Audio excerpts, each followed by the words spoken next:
Hello everyone, Radhe Radhe. आज मैं आप सभी के साथ अपनी लाइफ का एक एक्सपीरियंस शेयर करना चाहूँगी, जो कि मैं काफ़ी टाइम से चाह रही थी, लेकिन किसी वजह से मैं कर नहीं पा रही थी।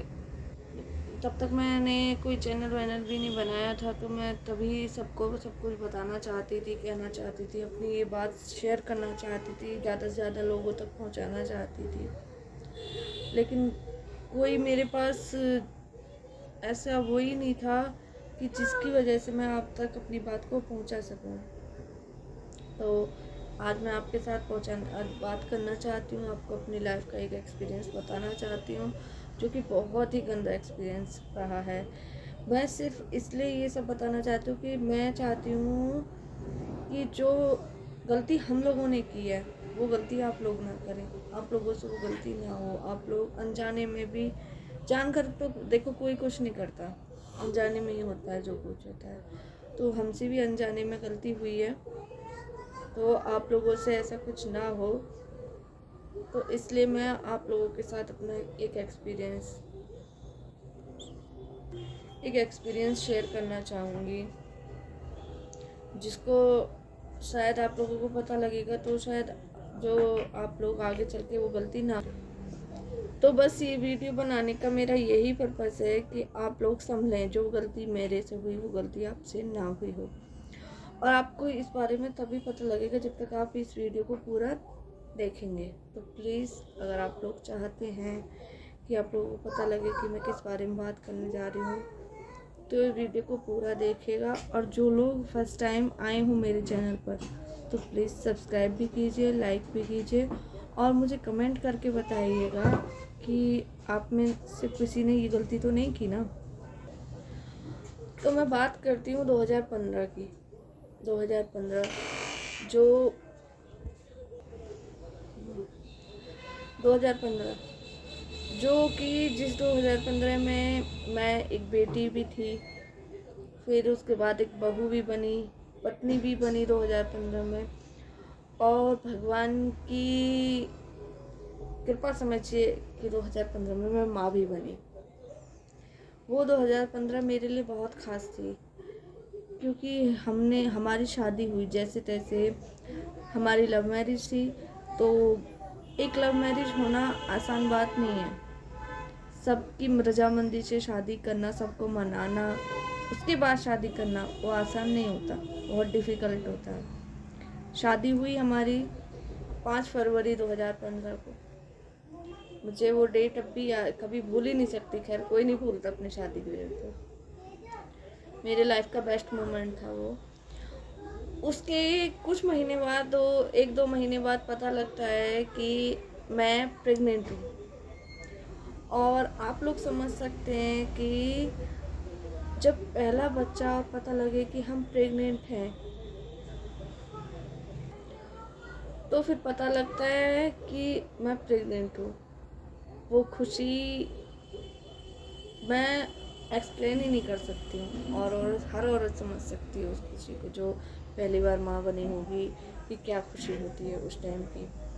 और वैसे भी हमारी तो लव मैरिज थी, तो लव मैरिज के बाद पहली प्रेगनेंसी वो वैसे भी और ज़्यादा ख़ास होती है। तो हमें पता लगता है, तो मैं उसके बाद फिर मैं डॉक्टर पे जाती हूँ, मेरा ट्रीटमेंट चलता रहता है, तो सब कुछ ठीक रहता है। फिर अचानक से मेरी तबीयत ख़राब होती है। 7 महीने थे, 7 महीने की प्रेगनेंसी में मेरी तबीयत ख़राब हो जाती है। 7 महीने की प्रेगनेंसी में मेरी तबीयत ख़राब हो जाती है। जो बच्चेदानी के पास, बच्चे के आसपास जो बच्चेदानी में पानी होता है, पानी की जो थैली होती है, वो पानी अपने आप ही ख़त्म हो जाता है। क्योंकि उस टाइम पे मुझे फ़ीवर काफ़ी आया था। तो कहते हैं कि प्रेगनेंसी में फ़ीवर आना ठीक नहीं होता। अगर प्रेगनेंसी में फ़ीवर आता है, तो उससे बच्चे के आसपास पानी की कमी होती है। तो वो पानी हमको किसी भी तरीके से वो पानी की पूर्ति करनी चाहिए। तो मैंने भी काफ़ी पूर्ति हुई मेरी पानी की, मेरे इंजेक्शन भी लगते थे, बोतल भी चढ़ती थी पानी के लिए, वो सब हुआ। फिर कुछ दिन बाद पता चलता है कि आसपास जो है वो पानी नहीं है बिल्कुल भी। तो डॉक्टर जिससे मेरा ट्रीटमेंट चल रहा था, उन्होंने बोला मुझसे कि बेटा आपको 24 घंटे के अंदर अंदर अपनी डिलीवरी करानी होगी। और पहली जो मैं आपको बात बताने भूल गई कि मैं शादी के बाद अपने मायके में ही रहूँगी, अपने मम्मी पापा के पास। बेटी चाहे बेशक से एक लड़की मायके में रहे, लेकिन उस पर हक सिर्फ ससुराल वालों का ही रहता है। उस पर कभी माँ बाप अपना हक नहीं जता सकते कि नहीं बेटा ऐसे नहीं, तुझे ऐसे करना होगा। जैसे उसके ससुराल वाले कह देना उसे वैसे ही करना होता है। फिर जब उस वक्त मेरी तबीयत ख़राब हुई तो बात की गई मेरे ससुराल में, मेरे हस्बैंड ने बात की मेरी सास से। तो उन्होंने बताया कि मम्मी ऐसे ऐसे बात है, तबीयत इसकी ज़्यादा ख़राब है, तो डॉक्टर ने ऑपरेशन से बोला है, सिजेरियन करना होगा और 24 घंटे के अंदर अंदर डिलीवरी होना ज़रूरी है। मेरी ससुराल है दादरी में, गौतम बुद्ध नगर। तो उन्होंने बोला कि ऐसा कुछ नहीं है, यहाँ आ जाओ, यहाँ पे डॉक्टर हैं, मैं बात करती हूँ डॉक्टर से। बेटा मान जाओ, गेट खोलो। बहुत अच्छी हॉस्पिटल है दादरी में। अब मैं उस हॉस्पिटल का आपको नाम बताऊंगी और उस नाम को ना ज़रा ध्यान से सुनिएगा, क्योंकि ये आपके लिए जानना बहुत ज़रूरी है। उस हॉस्पिटल का नाम है नवीन हॉस्पिटल। उसमें एक लेडीज़ डॉक्टर बैठती है जो उसी की मालकिन है हॉस्पिटल की। मैं नाम याद नहीं आ रहा उस लेडीज़ का, डॉक्टर का। मैन का नाम है या पता नहीं मोनिका नाम है, कुछ ऐसे ही नाम है उसका। तो वो बैठती है उस हॉस्पिटल में। ये लोग मुझे यहाँ से रात को ही लेकर गए मुझे यहाँ से रात को। तो जब उसको डॉक्टर को दिखाया तो उस डॉक्टर ने हमसे बोला कि आपसे किसने कहा कि 24 घंटे के अंदर अंदर डिलीवरी कर सकते हैं। 7 महीने का बच्चा है और आप इतनी जल्दी डिलीवरी कराएंगे तो बच्चे में क्या रहेगा? कुछ नहीं रहेगा। हम लोगों ने भी सोचा कि हाँ डॉक्टर हैं, हम लोगों से तो ज़्यादा डॉक्टर ही जानते हैं, तो डॉक्टर बोल रही हैं तो सही बोल रही होंगी। हम लोगों ने उनसे फिर पूछा कि आप बताइए कि क्या करना चाहिए क्या नहीं करना चाहिए। तो उन्होंने हमसे कहा, डॉक्टर ने मेरे फैमिली से कहा, मेरे हस्बैंड से, कि मैं आपके बच्चे को इसको 15 दिन रोक सकती हूँ। और कम से कम 15 दिन रोकना ज़रूरी है क्योंकि अभी टाइम कम है, तो इस वजह से 15 दिन रोकिए, उसके बाद हम डिलीवरी करेंगे। अब होना क्या था, घर वाले सब लोग मान गए। किसी को इतनी नॉलेज नहीं थी, डॉक्टर ही जानते हैं इस बारे में तो कि क्या होना होता है। घर वाले मान गए उस टाइम पे। डॉक्टर ने मुझे दवाइयाँ दी, दवाइयाँ चली, उसका ट्रीटमेंट चला। उसने कुछ घंटे मुझे रोक कर घर वापस भेज दिया। फिर उसने कहा कि 15 दिन बाद आना। मैं घर आ गई। मैं बहुत परेशान थी। मैं इतनी परेशान थी कि मुझसे ना उठा बैठा जाता था, ना ही करवट ली जाती थी। वो 15 दिन मैंने किस तरीके से काटे सिर्फ मैं जानती हूँ। मेरे पैर बेड पे मुझे ऐसे लिटाया गया कि मेरे पैर ऊपर होते थे और सर नीचे होता था। पैरों के नीचे तकिया लगाया गया जिससे कि बच्चा रुका रहे। तो जब 15 दिन बीते तो हम लोग हॉस्पिटल गए। उन्होंने मुझे एडमिट कर लिया। उन्होंने रात भर मुझे दवा दी, पता नहीं वो क्या, मैं देखती सब रहती थी क्योंकि मेरे ना ही दर्द बन रहे थे। मुझे ये कम से कम 8-10 घंटे हो गए वहाँ पे। उन्होंने मुझे दवाइयाँ दी, अब पता नहीं क्या, वो अपने पास से घिस के दवाइयाँ देते थे। वो लेडीज़ जो थी रहती हैं जो लेबर रूम की में, वो घिस के दवाइयाँ देती थी। मेरे दर्द ही नहीं बनते थे। मेरी पहली प्रेगनेंसी थी तो मुझे पता नहीं था इतना सब कुछ कि ये सब क्या है क्या नहीं। तो जब वो मुझे देती रही, नहीं हुआ कुछ भी, 5-6 घंटे 8-10 घंटे ऐसे ही निकल गए। फिर अचानक से सुबह 6 बजे के करीब मेरे दर्द होता है। तब मुझे दर्द के टाइम पे, दर्द भी उन्होंने मुझे तब ले जाया गया जब उस टाइम पे कि जब बिल्कुल ही बच्चा होने वाला था। एंड टाइम पे मुझे ले जाया गया। और उस टाइम पे उन्होंने कुछ पोजीशन इस तरीके से करवाई थी मुझसे, कुछ एक्सरसाइज की जो पोजीशन होती है वो ऐसे करवाई थी जो कि मुझे ठीक नहीं लग रही थी। मुझे अब पता लगता है कि वो गलत था, जिस वजह से मेरे डिलीवरी हुई। डिलीवरी होने के जैसे तैसे मेरी डिलीवरी हुई। डिलीवरी होने के बाद मेरा बच्चा नहीं रोया। ये बात समझते हैं आप? मेरा बच्चा नहीं रोया। मुझे इस बारे में कुछ पता नहीं था। मुझसे मेरे बच्चे को ले जा अलग कर दिया गया। मैंने अपने बच्चे को 15 दिन तक देखा नहीं था। मुझे ये तक नहीं पता था कि कैसा हुआ है, कैसा है मेरा बेटा, दिखने में कैसा है, कैसे उसके हाथ पैर आँख नक्शे हैं, ये सब चीज़ें मुझे कुछ नहीं पता था। आज भी याद करती हूँ ना उस बात को तो मेरे रोंगटे खड़े हो जाते हैं। क्योंकि एक माँ जिसने अपने बच्चे के लिए इतना कुछ सहा हो, इतना कुछ देखा हो, और फिर उसे अपने बच्चे से इतने दिन तक दूर रहना पड़े तो कैसा महसूस होता है वो सिर्फ मैं जानती हूँ, या वो माँ जानती होगी जिसने ऐसा कुछ सहा हो। अब बात आती है उस टाइम पे, डिलीवरी के टाइम मुझे रूम में शिफ्ट कर दिया गया। उस टाइम पे मेरा बच्चा रोया नहीं। तो डॉक्टर ने तब तो बताया नहीं, लेकिन कुछ देर बाद बताया।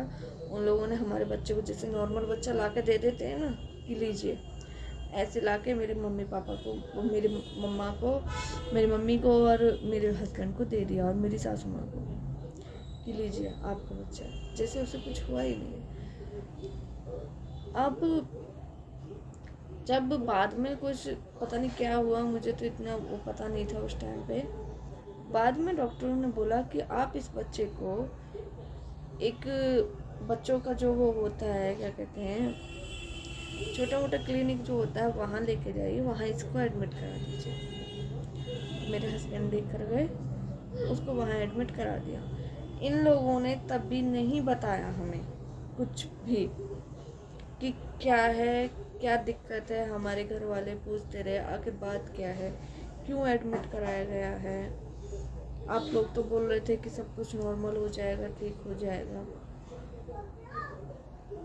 इन्होंने नहीं बताया कुछ भी। अब उसके बाद क्या होता है,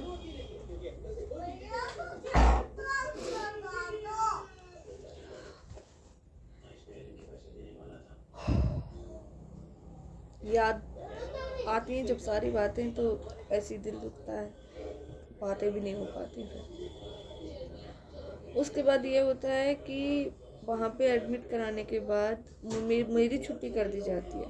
मैं घर आ जाती हूँ। मैं पूछती हूँ कि मैं कब तक आएगा मेरा बेटा, मेरे साथ चलेगा या नहीं चलेगा, तो कुछ नहीं, कोई जवाब नहीं देता। मुझसे कह दिया जाता है कि 1-2 दिन में आ जाएगा। मैंने सोचा चलो ठीक है, 1-2 दिन में आ जाएगा।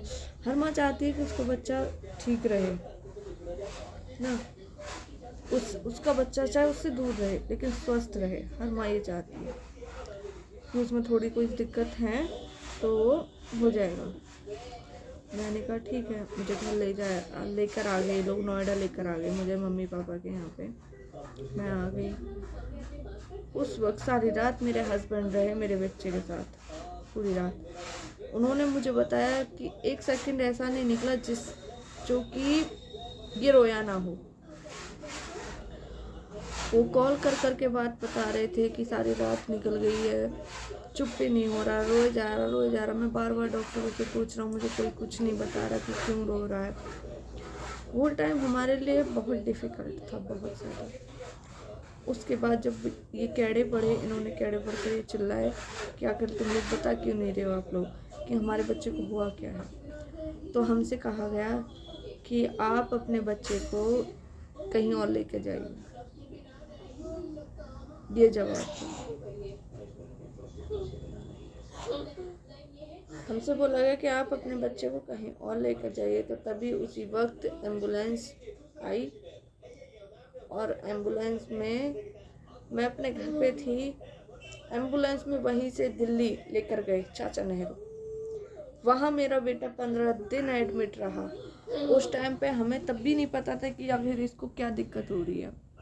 जब वो चाचा नेहरू पहुँचे तो वहाँ के एक डॉक्टर थे, फरिश्ता ही समझ लीजिए हमारे लिए कि वो उस टाइम पे छुट्टी पे जा रहे थे, काफ़ी दिन की छुट्टी के लिए जा रहे थे। और जब ये लोग पहुँचे, मेरे बेटे को लेकर पहुँचे, मेरे हस्बैंड और मेरी मम्मी साथ में थी, बस और कोई नहीं था हमारे साथ। मैंने जितने भी कष्ट अब तक देखे हैं ना अपनी लाइफ में, उसमें मेरी माँ और मेरे हस्बैंड ये लोग साथ रहे, इनके अलावा और कोई नहीं। वो लोग भी साथ नहीं रहे जिन्होंने मुझे फ़ोन करके वहाँ बुलाया कि यहाँ आ जाओ, यहाँ हम दिखाएंगे। यही कारण है कि आज मैं अपने मायके में रहती हूँ। मेरी मम्मी और मेरे हस्बैंड लेकर गए उसे चाचा के यहाँ। तो वो डॉक्टर तभी निकल रहे थे, छुट्टी पे जा रहे थे, तभी वो रास्ते में वहीं गेट पर मिल गए, मेन गेट पर। मेन गेट पर मिल गए तो किसी तरीके से हमें पता, मेरे हस्बैंड को पता लगा कि यही डॉक्टर हैं। वहाँ हॉस्पिटल के जो स्टाफ था उन्होंने बोला कि आप अगर चाहते हैं आप रोक सकते हैं तो जाके रोक लीजिए उन्हें। तो मेरे हस्बैंड गए, उन्होंने उनसे बात की, तो वो इतने अच्छे डॉक्टर थे कि वो अपने घर जाते हुए गेट पे से वापस लौट कर आए। मेरे बेटे को देखा, उन्होंने एडमिट कराया, उसका ट्रीटमेंट कराया, जो भी ट्रीटमेंट चलना था वो शुरू करवाया, वो सब बताया। तब उन्होंने बताया कि आपके बेटे को क्या दिक्कत है। अब मैं आपको बताती हूँ कि उस हॉस्पिटल की जिसमें मुझे डिलीवरी के लिए लेके जाया गया था, वहाँ क्या हुआ था, उन लोगों की क्या गलती थी। तब उन्होंने, डॉक्टर ने बोला कि पहले तो ये नॉर्मल डिलीवरी थी नहीं, नॉर्मल डिलीवरी क्यों करवाई गई, जो कि करवानी नहीं थी नॉर्मल डिलीवरी। उसके बाद दूसरे कि अगर इतने दिन रोकना नहीं था, किसने रोका, और जिस तरीके से डिलीवरी कराई गई वो खतरनाक थी।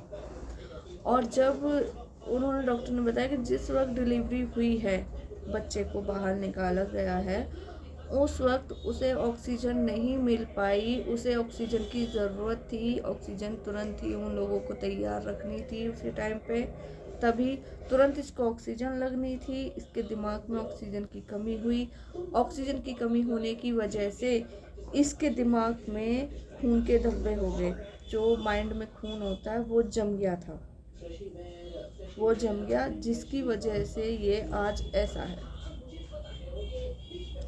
उन्होंने साफ क्लियर कह दिया कि हम नहीं कह सकते कि ठीक हो भी सकता है, नहीं भी हो सकता, हमें तभी बता दिया था। तो 15 दिन मेरा बेटा वहाँ एडमिट रहा, 15 दिन मैं अपने घर में रही। मेरा जापा भी मेरी बहन ने किया था, जो कि मुझसे 4 साल छोटी थी। आज वो इस दुनिया में है नहीं, उसे 5-6 साल हो गए इस दुनिया से गए हुए। उसने जापा किया था मेरा। तो मैं सिर्फ आप लोगों से इतना कहना चाहती हूँ, आज 8 साल का मेरा बेटा है, मैं आपको दिखाती हूँ अपने बेटे को कि ये देखिए, ये है देवांश, हेलो बोलो। ये है, आज 8 साल का हो चुका है, ना ही ये कुछ बोल पाता है, ना ही कुछ कह पाता है, सिर्फ हंसकर या रोकर ही अपने एक्सप्रेशन बता सकता है। माँ है हम, मैं और मेरी मम्मी, तो हम लोग समझ लेते हैं इसकी बात की क्या कहना चाह रहा है, वरना और कोई तो इतना समझ नहीं पाता। तो आप जरा सोचिए कि मैं अपने बच्चे से 15 दिन बाद, जब ये 15 दिन बाद हॉस्पिटल से निकल कर आया, तो मैंने इसका चेहरा देखा कि आखिर ये है कैसा, मेरा बच्चा दिखने में कैसा है। मुझे ये भी नहीं पता था कि मेरा बच्चा दिखने में आखिर है कैसा। वो लाइफ, मेरी लाइफ, दिन ना मेरी लाइफ के बहुत डिफ़िकल्ट थे। एक लव मैरिज होना, और फिर उसके बाद प्रेगनेंसी का होना, फिर वो खुशी होनी कि हमारी प्यार की निशानी इस दुनिया में आने वाली है, और जिसका हम इतने दिनों से खुशी से इंतज़ार कर रहे थे। और फिर जब वो आए इस दुनिया में, तो वो इस तरीके से आए और वो ऐसा हो, बहुत तकलीफ़ होती है, बहुत दुख होता है।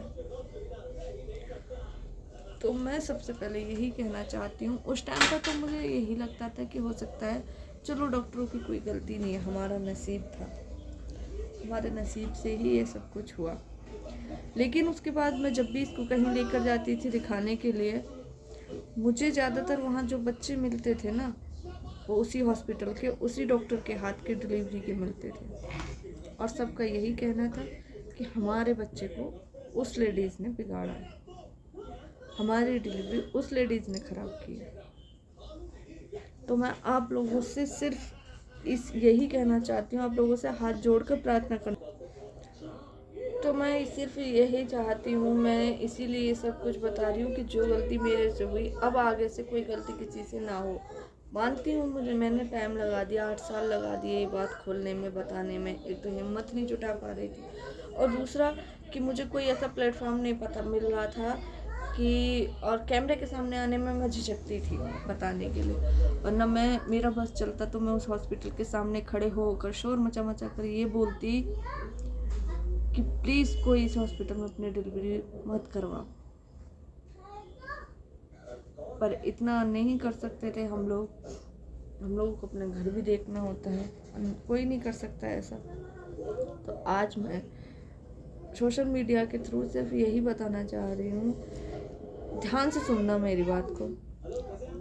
दादरी गौतम बुद्ध नगर नवीन हॉस्पिटल में एक लेडीज़ डॉक्टर हैं जो मालकिन है हॉस्पिटल की, हस्बैंड की मालकिन, वो हस्बैंड मालिक है, उसकी वाइफ है, जानी मानी डॉक्टर है। ध्यान रखना, कभी उसके पास अगर आप प्रेग्नेंट हो या डिलीवरी होने वाली है या जो भी बात है, कभी उसके पास मत जाना। बस यही मैं आप लोगों से कहना चाहती हूँ कि जो उसने मेरे साथ किया, जो हमारे बच्चे को ख़राब किया, वो नहीं होना चाहिए किसी और के साथ। आज मेरा बेटा भी ठीक होता, अगर सिजेरियन हो जाता डॉक्टर ने, जिससे मेरा पहले से ट्रीटमेंट चल रहा था, मेरे मम्मी पापा ने चलवा रखा था, मेरे हस्बैंड ने यहीं पे नोएडा में, बहुत अच्छी डॉक्टर थी वो, उनका बता सकती हूँ, आप उनके पास जाइए। डॉक्टर दीपशिखा त्यागी, डॉक्टर दीपशिखा त्यागी आप गूगल पे भी डालोगे ना तो भी आ जाएंगी। वो बहुत ही बेस्ट डॉक्टर हैं वो। अब तक मेरी लाइफ में जितनी भी कुछ दिक्कत हुई, मेरे दोनों बेटे हुए हैं, वो उन्हीं के हाथ के हैं, उन्होंने किए हैं। उसके बाद मैंने किसी की नहीं सुनी है, मैंने सिर्फ जैसे मुझे मेरी उन डॉक्टर ने बोला, दीपशिखा डॉक्टर ने बोला, वही मैंने किया है। उसके बाद मैंने किसी की नहीं सुनी।